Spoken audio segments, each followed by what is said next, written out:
sheria moko biro bedo maber. Nikech koro sheria no ogeto Uhuru Kenyatta, to geto Raila Odinga, to geto Kalonzo Musyoka. Sheria ok onego bed ni geto ga ng'ato. Sheria onego bed ni ing'iyo ni wan e situation ma kama. To wadongo nyaka kama. Ere kaka wanyalo onego bed ni obedo progressive. Ok onego bed ni ing'iyo ni ang'o with a malicious mind ni koro nikech jogi nigi ratiro margi mar wuoyo, mar dhi street protest. Mano katiba miyo ji te. Makata wakili ni en onya chako demonstration ne oko ka. Omiyo mana police notification.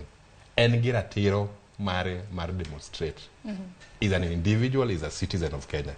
Ma sheria ma is meant to curtail freedoms and rights mekji.